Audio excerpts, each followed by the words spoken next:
The Bombers VFL team has fallen to Collingwood 119 to 88. What does that mean for the seniors coming up this week? Well, there's a little bit to talk about, so we're going to talk about all that in this video right now.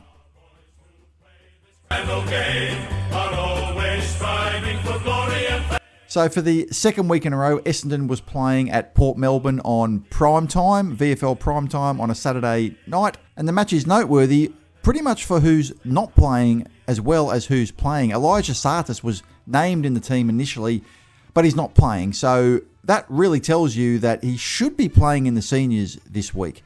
We've got a 4-day break, or if he was playing tonight, there would have been a 4-day break between the Saturday night match and the Thursday match against North Melbourne. And I hope he does play, because if he doesn't, essentially you've wasted an opportunity to play him in the reserves, which serves two purposes: to get match practice, but also for the player to prove himself for the upcoming senior game.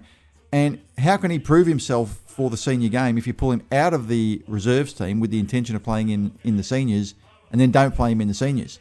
So really, after a couple of weeks of not being in the senior team, I think the time is right for him to come back into the senior side.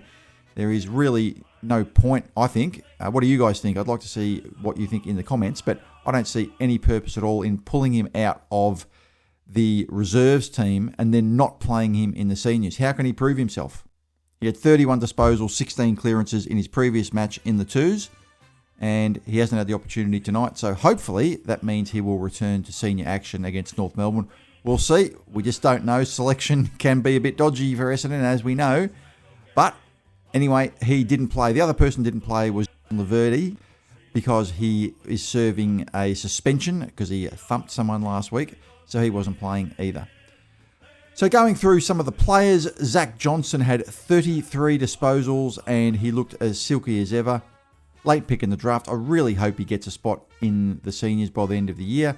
I'm not quite confident he can, but I think he's playing well enough. 33 disposals. There's things he needs to work on. We always hear he's got to work on the defensive side of his game and things like that.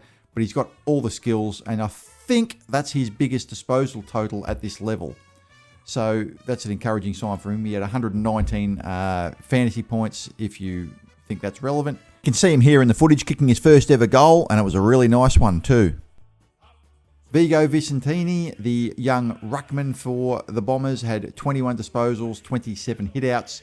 He had 7 kicks, 14 handballs. We're all watching this guy a lot more closely. Played a pretty good game last week, and I thought he was pretty good tonight against a pretty good ruck combination that Collingwood have. Mason Cox and Oscar Steen were a big duo for him to go up against. I mean, Mason Cox, obviously a very experienced player, and we're all watching Vigo pretty closely because he wasn't on the radar, of course, to be playing seniors at all, and now it's a distinct possibility. I still don't think he will, and I think when we pick a ruckman, which I suspect we will in the mid-season draft, that might even push him down the pecking order a little bit, but he's certainly starting to look more like a player. I'm actually surprised how big, I knew he's a tall player, but I'm actually surprised how big he is in terms of his actual weight. I think he's put on weight, I think, in a good way. I don't think he's a string bean like he was when he first came to the club. He looks like he could play seniors in a kind of an emergency, if you get what I mean. So we'll see how that goes. I thought he played pretty well tonight. Archer Day Wicks played a very good game. 20 disposals, 5 tackles. He had a shocker last week. He only had, I mentioned in a video that he had his first kick for the game last week in the third quarter. And he had a couple of kicks by the end of the game and they were all behind. And it was one of those games where he just couldn't do a thing right. But look, he was back to his regular competent self tonight, and he's been in the emergencies for the senior team at least twice, I believe, so he's obviously pretty close to getting a senior call-up. He may very well be the next player to get a senior call-up, given that, if you use the logic that he's been placed in the emergencies ahead of the other guys. So it's good to see him bounce back. I like his disposal. He's a neat little player as well, forward. It's just a matter of, I guess, finding a spot for him in the senior team, but he was a pretty solid player tonight.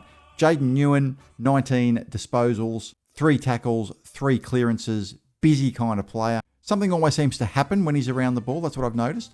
But I don't think he'll be playing seniors anytime soon. But certainly he had a pretty competent game tonight. Lewis Hayes is the one who's on the tip of everyone's lips at the moment, especially given that Mackay is struggling a little bit in the seniors. A lot of people are calling for Mackay to be dropped. Look, I don't think that will happen. Brad Scott, is famously loyal to his players, possibly to a fault, and I don't think that that's going to happen. Lewis Hayes might have to wait for an injury or something. Look, you never know, but he's been playing pretty well. Once again tonight, he had 19 possessions, 10 marks, and he just looks like a senior player. Every time I see him out there, he just looks reliable. He's got a pretty good long kick on him, a great reach on his wingspan. I mentioned that he looks a little bit like Dustin Fletcher and actually plays a little bit like him as well. And I would estimate that behind Archer Day Wicks, he's probably next in line for a senior call-up. I'd like to say Zak Johnson is, although Zak Johnson's very, very young. I just think they'll wait till, very, very later in the year if Zak Johnson was to get a game. I think Archer Day Wicks and Hayes are probably a bit earlier in the pecking order based on their sort of current output. Sardell Hawley, who was back to the reserves after just getting the one touch after coming on as a sub against West Coast, actually kicked a goal in the opening minute of the game from a free kick. He had another shot at goal a bit later, which he swears, and you could tell, when you look at the reactions of the players, I'm certain it was a goal. It certainly looked like it was a goal sort of to the naked eye when he kicked it, but the umpire said no. He ended up with 1 goal too, provided the usual bit of run that he provides. I saw him make a couple of kicking errors, but his skill level's pretty good. I mean, I'd suggest he'll still be playing senior football at some point before the end of the year. Cale Gerine, this was a sneaky good game. Might have been his best game for the club. Only kicked the 5 goals for the season before tonight, but he hit the scoreboard pretty hard tonight with 2 goals, 3. When I look at him, he reminds me a little bit of Jonathan Brown. When I first saw the footage of him when he got drafted, and they show the footage of him running around, to me he looked a little bit like a sort of a mobile Jonathan Brown type player. He actually spent a little bit of time in the ruck tonight as well, just to give a bit of a chop out to Vigo. But yeah, for the first time, he actually hit the score, but this is the most amount of scoring shots he's ever had in a game. 2 goals, 3. Had 14 possessions, 3 marks, even had 3 clearances. I think those were when he went into the ruck. So he's closer to getting a senior call-up, but this was probably, you could argue, the best game he might have played since he's been drafted. Alwyn Davey kicked a couple of goals, which is always good to see. That's his job. He had 14 possessions, 3 tackles, 3 clearances. I'd still like to see him look for the contact more. I just think he sometimes tries to avoid that hard contact, which might come with confidence as you put on a little bit of weight. He only weighs 70 kilos or something. And Reece Unwin, I didn't notice him too much. He had the 12 possessions. I like the look of him, little left footer, 3 tackles, 2 clearances. He wasn't too bad from what I saw, but I must admit I didn't notice him too much from what I saw of the game, and I watched probably 75% of it. Luamon Lual had the 15 disposals, 3 marks, 3 tackles. Didn't impact the game to any huge extent, and is still a little bit of a project player for us. You can see him here running down Mason Cox and getting a nice holding the ball decision in his favour. Luamon's biggest asset is definitely his speed. He's a very, very fast player.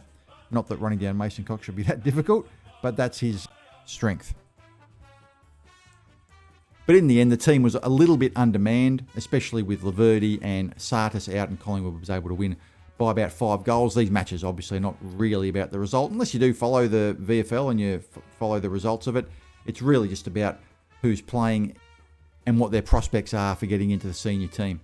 So what do you guys think? Do you think Elijah Tsatas will get into the senior team this week? I really hope he does. I don't see the point in not playing him. I mean, I get that if they play him, it's a 4-day break and they want an insurance policy, I guess. But he can't prove himself unless he plays. So if you don't play him, it must be because you're intending to play him in the seniors. So I'll leave it at that. Let me know if there's anything I missed. Let me know if anyone watched the game and what you thought of the match if you saw it. Have a great day, everybody. And as always, go Bombers.